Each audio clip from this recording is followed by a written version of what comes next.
Radhika Gaur with the session number 4 of your chapter tissues. तो अभी हम यहाँ पे अपना सेशन नंबर 4 डिस्कस करने वाले हैं, in which we are going to discuss about protective tissues. Obviously मुझे इस सेशन में कॉम्प्लेक्स टिश्यूज के बारे में डिस्कस करना चाहिए था, that is complex permanent tissues के बारे में, बट कॉम्प्लेक्स परमानेंट टिश्यूज के बारे में हम सेशन नंबर 5 में डिस्कस करेंगे, बिकॉज पहले हमें ये भी पता होना चाहिए कि जो प्रोटेक्टिव टिश्यूज होते हैं वो क्या होते हैं, क्योंकि वो भी प्लांट टिश्यूज का ही एक इम्पोर्टेंट पार्ट है. क्लियर? तो अभी हम यहाँ पे प्रोटेक्टिव टिश्यूज के बारे में स्टडी कर लेते हैं और in next session we will gonna discuss about complex permanent tissues. Clear? So what are protective tissues? Protective tissues forms the outer covering of all organs of the plant body. जितनी भी हमारी plant body होती है उसकी जो outer covering होती है वो कौन परफॉर्म करता है, कौन फॉर्म करता है? जो protective tissues होते हैं. ठीक है? The protective tissues forms the outer covering of all organs of the plant body. जितने भी plant के organs होते हैं सबकी outer covering को protective tissues ही form करते हैं. Its basic function is to protect the plants from unfavorable environment conditions and pathogens. यदि आपको याद हो तो सेशन नंबर 1 में जब भी मैं आपको इंट्रोडक्शन करा रही थी टिश्यूज से, तभी मैंने आपको प्रोटेक्टिव टिश्यूज के बारे में बताया था और तभी मैंने बताया था कि जो प्रोटेक्टिव टिश्यूज हैं उनका फंक्शन नॉर्मली क्या होता है? They are used to protect the plants from unfavourable environment. जितने भी हमारे अनफेवरेबल एनवायरनमेंट्स कंडीशंस हैं उनसे प्लांट्स को प्रोटेक्ट करने के लिए, और जितने भी हमारे पैथोजेंस हैं जो इन्फेक्शन क्रिएट कर सकते हैं उनसे प्लांट्स को प्रोटेक्ट करने के लिए यूज होते हैं. Besides this, protective tissue also helps in gaseous exchange and absorption of water and mineral. इसको छोड़ के जो प्रोटेक्टिव टिश्यूज हैं वो गैसेस एक्सचेंज में, absorption of water and minerals में, उसमें भी यूज आते हैं. समझ में आया प्रोटेक्टिव टिश्यूज क्या होते हैं?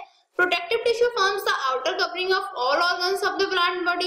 Its basic function is to protect the plant from unfavorable environment conditions and pathogens. And also, besides this, protective tissues also helps in gaseous exchange and absorption of water and mineral. Clear? तो ये हो गया about protective tissues. अब बताते हैं जो protective tissues होते हैं वो दो टाइप के होते हैं. फर्स्ट होता है एपिडर्मिस और सेकंड होता है कॉर्क. अब एपिडर्मिस क्या होता है, कॉर्क क्या होता है, वो कहाँ पे मिल सकते हैं, हमें उनके फंक्शंस क्या होते हैं, ये सब अभी हम यहाँ पे डिस्कस करेंगे. तो फर्स्ट चीज है हमारा एपिडर्मिस. एपिडर्मिस क्या होता है? एपिडर्मिस फॉर्म हुआ है दो वर्ड से, एपी प्लस डर्मा. एपी का मीनिंग होता है आउटर एंड डर्मा का मीनिंग होता है स्किन. तो एपिडर्मिस का मीनिंग क्या हुआ? Outer skin. Clear? So it forms the outermost covering of skin which extend over the entire surface of the plant body and is continuous except for certain openings. Example, stomata. ये क्या करता है? outermost covering होता है और we can say outermost skin होती है जो extend रहती है to the entire surface of the plant body. Plant body की जो है पूरा surface है उस पे ये extended रहते हैं एंड इज कंटिन्यूअस. वो कंटिन्यूअस रहता है, दैट इज पूरे में पूरा जो सरफेस है उसको एपिडर्मिस कवर करके रखता है. सिर्फ इसमें कुछ सर्टेन ओपनिंग्स होती है जैसे स्टोमेटा हुआ, ठीक है, तो जो गार्ड सेल्स वगैरह होती हैं उनकी ओपनिंग क्लोजिंग्स वगैरह जो स्टोमेटा में होती है, सिर्फ ऐसे एक्सेप्शंस को छोड़ के ये होती है आउटर मोस्ट कवरिंग्स होती हैं और skin we can say which extend over the entire surface of plant body and is continuous except for certain openings. So clear हुआ epidermis क्या होता है?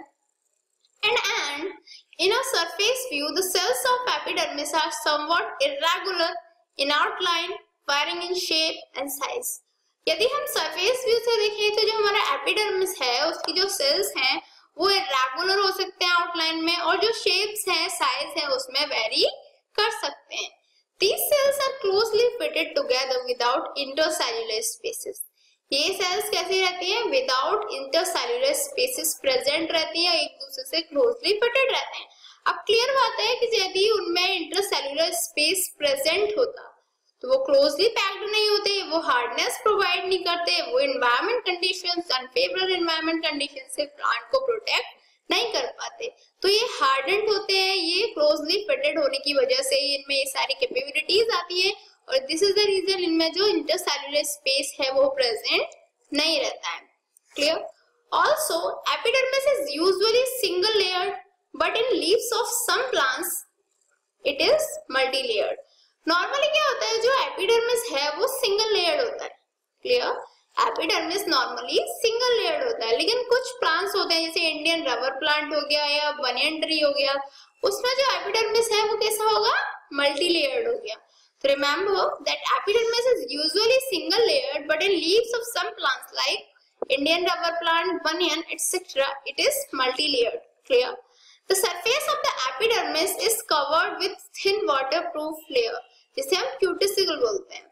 जो हमारा एपिडर्मिस होता है उसका जो सरफेस होता है एक वाटरप्रूफ लेयर से कवर्ड रहता है। वाटरप्रूफ लेयर कौन सी होती है, क्यूटिकल, ठीक है, which protects the inner cells against loss of water and mechanical injury।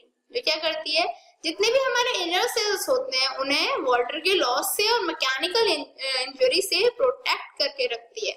Clear, that the surface of the epidermis is covered with thin waterproof layer which protects the inner cell inside, I mean to say, against loss of water and mechanical injury। Clear हुआ? तो ये जो cuticle है, ये जो हमारा water है, जो वाटरप्रूफ लेयर होती है, इसकी वजह से ये जो प्लांट्स हैं और जो इनर सेल्स हैं उनको लॉस ऑफ वाटर और मैकेनिकल इंजरी से सिक्योर्ड करके रखती है। And epidermis of root is provided with hairs called root hairs। जो रूट वाले एपिडर्मिस होते हैं, एपिडर्मिस ऑफ रूट जो होते हैं, उनमें क्या होता है, उनमें हेयर्स प्रेजेंट रहते हैं, जिन्हें हम क्या बोलते हैं, रूट हेयर्स बोलते हैं, which are always unicellular। Clear that root hairs are always unicellular and epidermis of root is provided with those root hairs। Clear? They help in absorption of water and mineral। ये क्या करते हैं, जो root hairs होते हैं, जितना भी हमारा वाटर होते हैं, मिनरल्स होते हैं, उनके एब्जॉर्प्शन में रूट हेयर्स की वर्क में आते हैं। Clear, that the epidermis of root is provided with hairs like called root hairs which are always unicellular and helps in absorption of water and minerals। Also unicellular or multicellular hair may also be present in the stem and leaves। जो हमारी stems हैं, leaves हैं, उनमें unicellular और multicellular hair भी present रह सकते हैं। They protect the plants from pathogens. First क्या करते हैं, वो जो प्लांट है उसे पैथोजेन से प्रोटेक्ट करके रखते हैं, and also help in reducing excessive loss of water from the plant surface. और जो हमारा प्लांट सरफेस होता है उसमें जो एक्सेसिव लॉस होता है वाटर का, उसे भी वो रिड्यूस करके रखते हैं। क्लियर, कि जो हमारे रूट हेयर्स होते हैं वो स्टेम्स और लीव्स में भी प्रेजेंट रहते हैं। सेकंड, ये प्रोटेक्ट किससे करते हैं, जो प्लांट है उसको पैथोजेन से प्रोटेक्ट करते हैं, और यदि एक्सेसिव लॉस हो वाटर का, यदि प्लांट सरफेस से वाटर का एक्सेसिव लॉस हो रहा है तो उसे भी ये रिड्यूस करने में हेल्प करते हैं। क्लियर, क्या फंक्शन हो गया इनका, mean that they protect the plants from pathogens and also helps in the reducing excessive loss of water from the plant surface. अब पता है कि जो एपिडर्मिस है उसके फंक्शंस क्या हैं आखिर। The primary function of epidermis is the protection of internal tissues against mechanical injury, excessive heat or cold and pathogens। तो मेन फंक्शन क्या हो गया एपिडर्मिस का, कि वो क्या करता है, जो इंटरनल टिश्यूज हैं, जो इंटरनल टिश्यूज हैं उन्हें एक तो मैकेनिकल इंजरी से प्रोटेक्ट करके रखे। Clear, unfavourable environment conditions, that is excessive heat ना हो, एक्सेसिव कोल्ड ना हो, इस बात का ध्यान रखे, और जो हमारे पैथोजेंस हैं उनसे भी उन्हें प्रोटेक्ट करके रखे। क्लियर, तो फर्स्ट फंक्शन क्या हो गया, the first function of the epidermis is the protection of internal tissues against mechanical injury, excessive heat और cold and pathogens. Also presence of thick cuticle, मैंने बताया था आपको क्यूटिकल प्रेजेंट रहती है, तो थिक क्यूटिकल के प्रेजेंट होने की वजह से wax and hairs helps in preventing the excessive loss of water from the internal organs. तो जितने भी हमारे इंटरनल ऑर्गन्स होते हैं, यदि उनसे वाटर का एक्सेसिव लॉस हो रहा है तो उससे भी प्रिवेंट करने में हमारे वैक्स और हेयर्स की हम हेल्प ले सकते हैं। क्लियर, तो ये दो फंक्शन हो गए एपिडर्मिस के। Also, deposition of silica on epidermis of grass leaves and granular hair in some herb protect the plant from herbivorous animals। क्या होता है कि जो हमारा एपिडर्मिस है, ग्लास लीव्स का जो एपिडर्मिस होता है या फिर ग्रैन्युलर हेयर्स होते हैं, मेनली आप ये समझ के चलो कि जो एपिडर्मिस ऑफ ग्रास लीव्स है उनपे सिलिका का डिपोजिशन हो जाना, या फिर जो granular hair in some protect, जो हमारे कुछ हर्ब्स होते हैं जिनमें ग्रैन्युलर हेयर्स का फॉर्मेशन हो जाना, ये क्या करते हैं, ये प्लांट्स को जितने भी हमारे हर्बीवोरस एलिमेंट्स होते हैं, एनिमल्स होते हैं, उनसे प्रोटेक्ट करके रखते हैं। दैट इज जो प्लांट है वो सिक्योर रहेगा, जो एनिमल होगा, हर्बीवोरस एनिमल होगा, वो उन्हें नहीं खाएगा। Clear? The deposition of silica on the epidermis of grass leaves the granular hairs in some herbs protect the plants from the herbivorous animals. And stomata present in epidermis allow exchange of gases between the plants and atmosphere during photosynthesis and respiration. ये सबसे important point है जो epidermis है उसकी functions का क्या, कि जो स्टोमेटा, जो एपिडर्मिस में स्टोमेटा प्रेजेंट रहता है, वो क्या करता है, allow exchange of gases between the plants और एटमॉस्फेयर के बीच में जो गैसेस का एक्सचेंज होता है उसे वो अलाउ करता है। क्योंकि ऑब्वियसली फोटोसिंथेसिस के टाइम पे और रेस्पिरेशन के टाइम पे, दोनों टाइम पे क्या करते हैं, प्लांट्स को गैसेस एक्सचेंज की रिक्वायरमेंट होती है। तो जो गैसेस एक्सचेंज होता है वो स्टोमेटा की वजह से होता है, जो कि एपिडर्मिस में प्रेजेंट रहता है। Clear? That the stomata present in epidermis allow exchange of gases between the plants and atmosphere during photosynthesis and respiration. During gases exchange, water vapors also escape through stomata. जब gases exchange होता है तो जो water vapors हैं वो भी stomata के through exchange हो जाती हैं। I mean to say water vapors हैं वो stomata के through escape हो जाती हैं। This process is known as transpiration. ये process transpiration होता है। अब क्या हो रहा है, जो water vapors हैं वो escape हो रही है, transpiration का process हो रहा है, तो indirectly में जो हमारा epidermis है वो temperature को maintain करने में भी work आता है। Clear? जो हमारा epidermis है it also used to maintain the temperature of the plants. Clear? तो ये सब हो गया हमारा epidermis से related। अब आता है जो cork है वो क्या होता है। As a plant grow old, जैसे जैसे plant old होता जाता है, cells of them and roots lying immediately below the epidermis become meristematic, that is start dividing. जैसे जैसे plant हमारा grow करता जाएगा तो उसकी जो cells हैं, जितनी भी हमारी stem और roots की जो उसकी cells हैं, वो क्या होगा, meristematic हो जाएंगी। meristematic होने का मतलब divide होना start कर देंगी।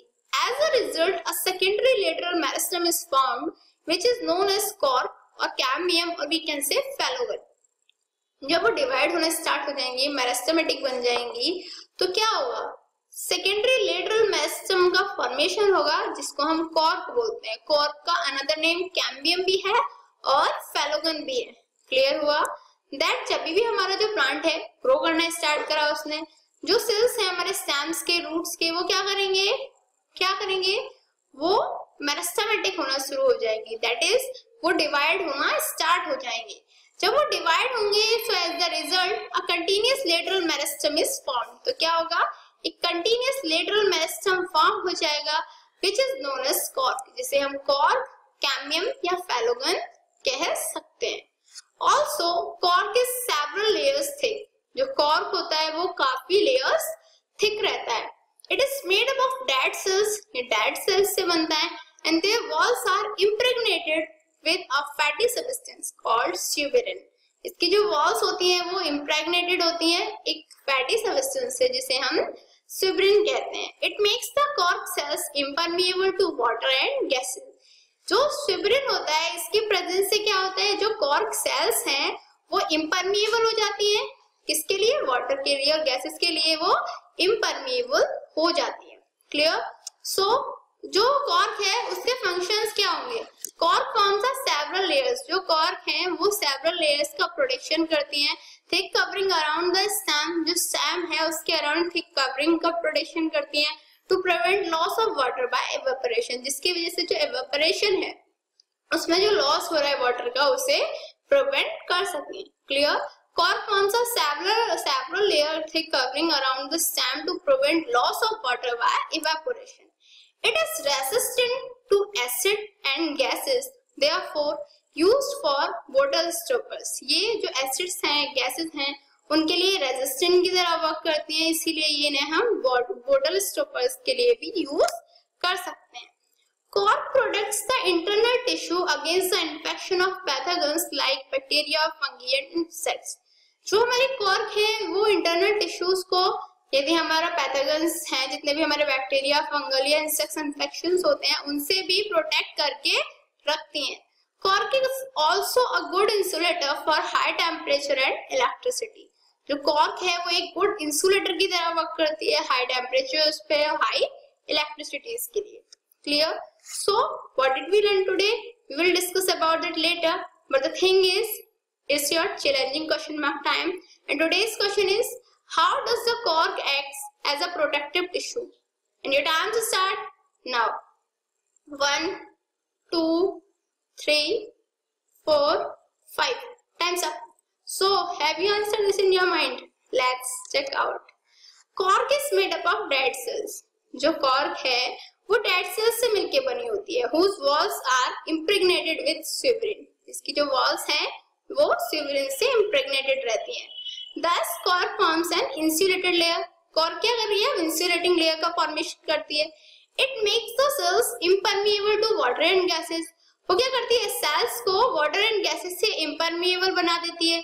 Thus it prevents loss of water by evaporation. इसकी वजह से क्या होगा? जो water है उसका loss prevent रहता है. It protects internal tissue against the infection. जितने भी हमारे internal tissues हैं उन्हें इन्फेक्शन से ये प्रोटेक्ट करके रखती है. दिस इज द रीजन जो कॉर्क है ये हमारी as a protective tissue use होती है. So what did we learn today? आज हमने क्या स्टडी किया? आज हमने प्रोटेक्टिव टिश्यूज के बारे में डिस्कस किया, एपिडर्मिस, कॉर्क के बारे में डिस्कस किया और उनके फंक्शंस के बारे में डिस्कस किया. In next session we will gonna discuss more about this chapter. Till then, good luck.